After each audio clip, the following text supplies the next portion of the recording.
Hai, saya Raul Renanda. Saya akan bercerita mengenai karya saya, The Heart of the Beholder, yang ditampilkan pada acara Indonesia Land, bertempat di Selasar Sunario Art Space Bandung, mulai tanggal 2 September sampai 2 Oktober 2016.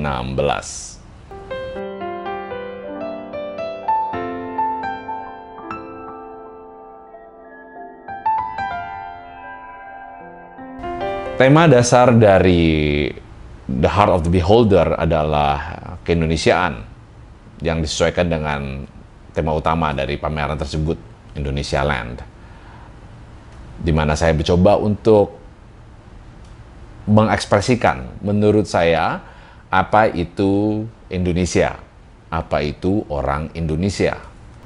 Yang ingin saya ekspresikan di sini adalah Indonesia itu bukan milik golongan tertentu, kaum tertentu, agama tertentu, kepercayaan tertentu, kultur tertentu, warna kulit tertentu, tetapi Indonesia adalah milik orang-orang yang mencintainya. Siapapun itu bisa menjadi orang Indonesia. Indonesia punya rame-rame. Nah, kembali saya teringat pada satu cerita 20 tahun yang lalu ketika saya meninggalkan kota Jakarta dan mulai bekerja di Singapura. Saya diperkenalkan oleh mentor saya, Bapak almarhum Robi Sularto, kepada temannya bernama Alex, orang Inggris yang lama tinggal di Bali dan di Jakarta, dan kebetulan akhirnya dia pindah ke Singapura karena menikah dengan wanita Singapura. Dalam satu perbincangan kita itu, Alex bercerita bahwa berkata bahwa saya admire Singapura, tapi saya love Indonesia. Kalimat tersebut tetap saya ingat sampai sekarang karena menurut saya itu adalah definisi paling baik mengenai keindonesiaan. Indonesia hanya meminta cinta dari kita. Indonesia tidak meminta apa-apa. Maka dari karya tersebutlah saya ingin menyampaikan bahwa siapapun Anda, bila Anda cinta Indonesia, Anda adalah orang Indonesia.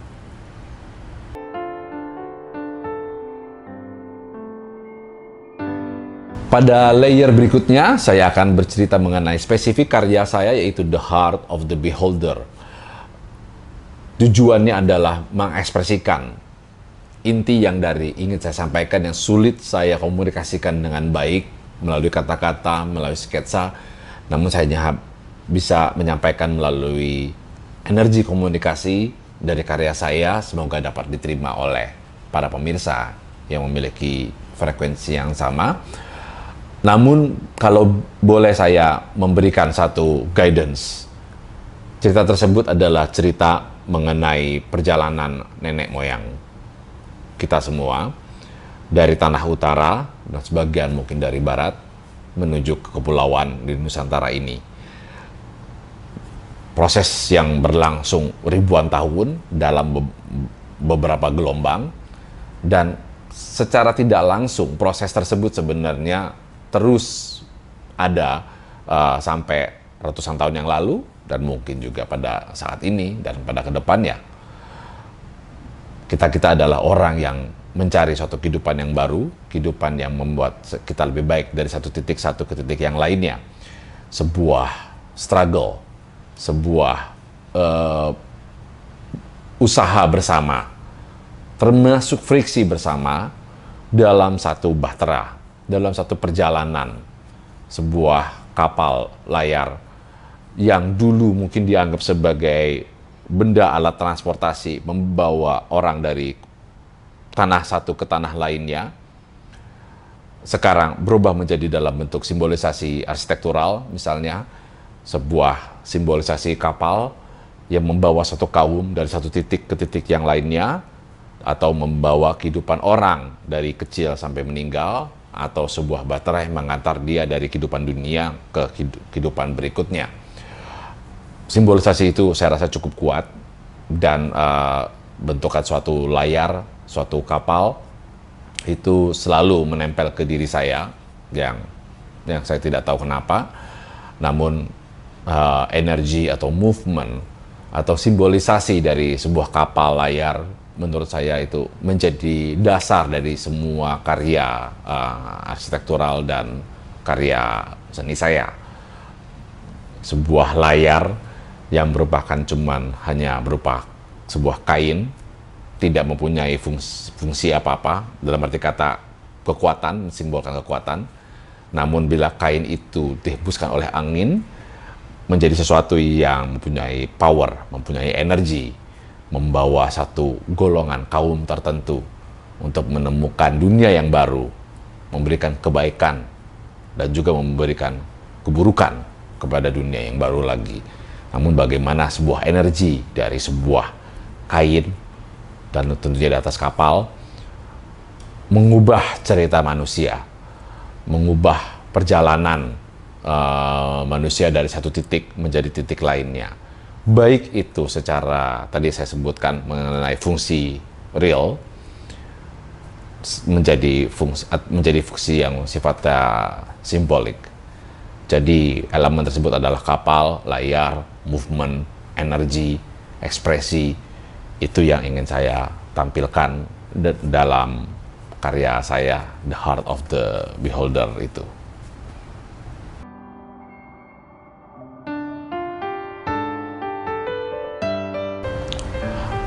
Dari segi komposisi, benda tersebut kita bisa melihat sebagai dua benda yang bersatu padu. Satu benda yang menempel di bawah dari besi mentah, plat besi, dan satu lagi adalah benda yang menggantung, sebuah rangka, space frame. Itu memiliki beberapa makna. Makna pertama adalah, tadi kembali lagi, sebuah kapal di mana perahu tersebut, boatnya itu sendiri merupakan sesuatu yang berat, yang berada di atas air. Air secara besar juga mempunyai kekuatan untuk menopang sebuah kapal, yang saya simbolisasikan tentunya terhadap lantai dari tempat pameran tersebut. Dan sesuatu lagi yang di atas itu sifatnya bisa kita anggap sebagai sebuah layar, sesuatu yang ringan tapi mempunyai kekuatan tertentu. Bila kita lihat shape-nya sendiri, bentukannya sendiri memiliki satu bentukan yang memiliki power terhadap benda besi yang ada di bawahnya. Di sisi lain lagi bisa kita lihat lagi sebagai dua elemen lagi, yaitu benda yang berat, kokoh, dan benda yang ringan. Nah, di sini juga kita bisa lihat dalam prosesnya sendiri, material besi saya pilih karena memiliki suatu kekuatan sendiri, dan benda tersebut sangat mudah saya dapat. Dalam proses saya berkarya, saya tidak pernah ingin dipersulit oleh material yang ada. Itu prinsip yang saya lakukan, karena kembali lagi karya seni saya adalah suatu energi ekspresi yang tidak boleh terhambat oleh tools, teknologi, waktu, dana. Jadi memang harus semudah mungkin untuk dapat saya laksanakan. Kebetulan besi saya pilih dengan alasan yang sangat simpel.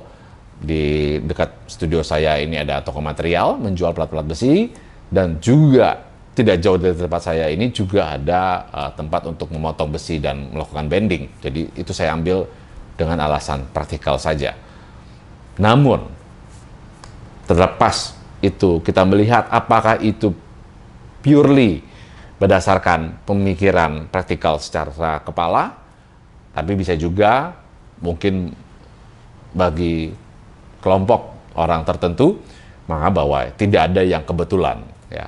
Di situ kenapa besi itu ada di sekitar saya juga. Nah, itu menjadi sesuatu yang menarik untuk ditelusuri. Namun pada kenyataannya adalah itu sempat suatu kondisi yang cukup mudah sebenarnya. Nah, besi-besi tersebut lalu saya bawa dan saya potong-potong tanpa ada sketsa sama sekali. Jadi tidak menggunakan sketsa, saya potong suatu bentukan yang menurut saya enak. Saya tidak bisa menjelaskan apa. Jadi shape bentukan tersebut, form saya tentukan langsung. Jadi saya bawa besinya, rame-rame kita bawa ke mesin potong, dan kita potong-potong-potong menurut bentuk yang saya suka. Ada yang kecil, ada yang besar.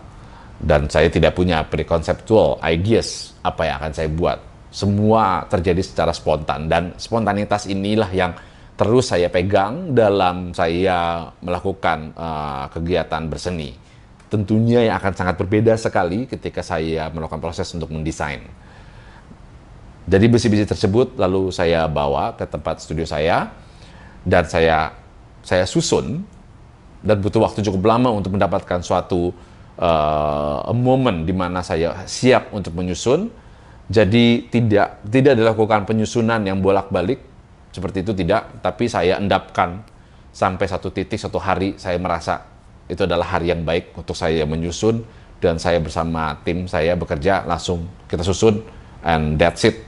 Begitu saja udah saya tentukan bahwa inilah hasilnya. Tidak saya tambah dan tidak saya kurangi. Jadi itu terjadi secara spontan. Kembali lagi prosesnya, jadi spontan, energi, karena spontanitas energi itu adalah memperkuat rasa saya untuk keluar secara murni, walaupun tidak akan pernah tercapai kemurnian 100%, namun itu membatasi, melimitasi sifat-sifat yang saya lakukan dalam proses yang saya lakukan banyak dalam segi desain, di mana proses thinking lebih mendominasi daripada proses murni dari perasaan. Itu bagian yang di bawah, yang terbentuk dari besi. Sementara yang dan saya anggap itu sebagai berkarya melalui cara analog. Ya, jadi besi, beli, bawa, potong, bentuk, susun. Simple. Dan cara yang lainnya satu lagi adalah benda yang digantung, yaitu sebuah space frame. Space frame itu saya kerjakan dengan cara yang sangat berbeda. Saya menggunakan software, kurang dalam waktu 5 menit, 2 menit, 3 menit, saya tidak ingat. Tapi secara spontan, saya langsung memberikan suatu bentukan di dalam komputer, suatu bentukan yang kembali lagi didorong oleh proses automation, pure expression, ya, bentuk frame tersebut dengan cepat saya tentukan bahwa ini yang saya mau buat, tidak tahu dimensinya, ukurannya berapa, lalu saya scale dengan menggunakan skala terhadap skala yang menurut saya sesuai dengan bentuk ruangan, tapi hanya skala saja, saya tidak merubah bentukannya sendiri, bentukannya itu sama, karena dalam 3 dimensi kita tidak memiliki suatu batasan ruang. Nah, ketika itu saya tentukan besarnya semana, lalu saya kirim pada tim saya, dan kita buat join-join tersebut dari 3D printer dengan bahan plastik. Kembali lagi, bahannya bukan bahan murni seperti bahan besi, jadi bahannya plastik yang digabungkan dengan batang-batang dari aluminium, benda suatu yang ringan. Ya, dan aluminium itu kita tahu juga adalah bahan-bahan campuran. Jadi setelah proses 3D printing mengenai sudut-sudut join itu terjadi dari komputer langsung pada 3D printer dan disambung menjadi bentukan sendiri. Jadi kita tidak pernah melihat hasilnya atau besarnya seperti apa secara nyata sampai benda tersebut sudah di-print. Lalu bentukan itu sudah ada, dan pada proses penyelesaiannya pun benda besi itu saya wujudkan dalam suatu yang mentah. Tidak ada proses perapihan sama sekali, jadi semua kotor yang ada saya biarkan begitu saja. Kita tidak pernah bersihkan dari kotoran, bekas ada coretan sedikit dari saya tetap ada di sana. Pokoknya saya biarkan dia apa adanya, naked. That's who you are, that's who I am, tanpa ada pemolesan apapun juga. Proses dibawa dari Jakarta menuju ke Bandung dalam truk ditaruh, kita tidak melakukan pembersihan apapun juga. Sementara benda yang mengembang tadi, sebuah space frame tadi, bahannya dari plastik dan bahan dari aluminium, kita cat warna hitam. Dia adalah sebuah benda yang menutupi siapa dirinya, yang orang tidak tahu sebenarnya asal muasalnya. Dia memiliki suatu bentukannya cukup indah dan rapih, tapi juga menutupi karakter yang sebenarnya. Jadi dua komunikasi atau dua dunia antara benda yang di bawah dan benda yang di atas ini saya wujudkan menjadi satu kesatuan yang memiliki cerita sendiri.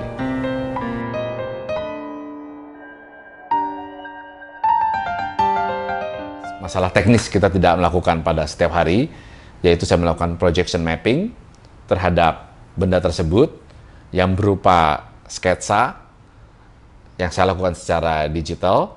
Saya melakukan dengan iPad, lalu saya rekam sketsa saya tersebut. Kembali lagi di sini mensimbolisasikan proses penggabungan antara analog dengan digital. Tangan saya analog. Pensil ini juga memasukkan secara tidak langsung adalah penghantar antara sisi analog dan rekaman secara digital, dan yang ditembak secara projection. Jadi bendanya tidak ada. Orang melihat bahwa benda itu ada, menempel terhadap benda tersebut secara projection, tapi dia pun tidak ada. Ketika projection dimatikan, dia menghilang. Dan dibarangkan lagi, disampingkan lagi dengan tulisan saya, quick tulisan saya, mengenai keindonesiaan yang justru saya tulis dalam bahasa Inggris.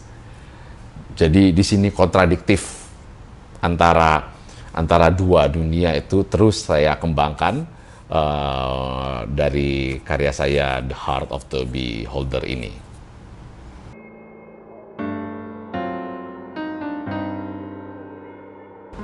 Karena tema atau undangan teman-teman yang berkolaborasi dalam acara The Indonesia Land ini, mereka adalah orang yang aktif di bidang arsitektur, maka karya saya pun di sini adalah pertemuan dua dunia yang saya tekuni. Karya tersebut ini saya anggap sebagai garis tipis overlapping antara dunia desain dengan dunia seni yang saya geluti, ya, di mana agak sedikit berbeda dengan bila saya melakukan purely mengenai desain, dan berbeda sekali bila saya purely melakukan sisi seni. Jadi di sini saling menarik dirinya. Apakah benda ini bisa dianggap sebagai benda arsitektural? Mungkin bisa. Apakah ini sebagai karya patung, seni murni? Itu juga bisa. Prosesnya antara kedua ini yang menyebabkan saya anggap sebagai benda ini adalah perbatasan bagi diri saya sendiri sebagai orang yang membuatnya, dan proses arsitektur di sini bisa dianggap dari beberapa ilmu seperti ya struktural sifatnya, mau tidak mau besi yang saya dirikan dan benda space frame itu ada keilmuan struktural, keilmuan yang saya dapat dari pendidikan saya di bidang arsitektur, dan juga pemahaman antara ruang yang disediakan di Selasar Sunario, bagaimana ruang tersebut menjadi satu bagian menjadi dari bangunan, dari karya installation itu sendiri. Dan di dalam sisi seni adalah proses-proses tadi, proses-proses bentukan yang sifatnya spontan, yang berbeda sekali. Bila saya mendesain, tentunya saya akan membuat sketsa dulu, menuangkan, berpikir, mencari komposisi yang enak secara rhythm atau teori-teori komposisi yang kita lakukan pada umumnya dalam segi ketika saya mendesain. Sementara dalam segi yang di seni sini sesuai dengan karya-karya saya, lukisan yang bersifat lukisan abstrak, itu kita bersifatnya bekerja secara automation. Jadi purely secara feel dan diekspresikan tanpa kita tahu kenapa, dan kita mencoba memahami justru setelah karya tersebut telah berdiri.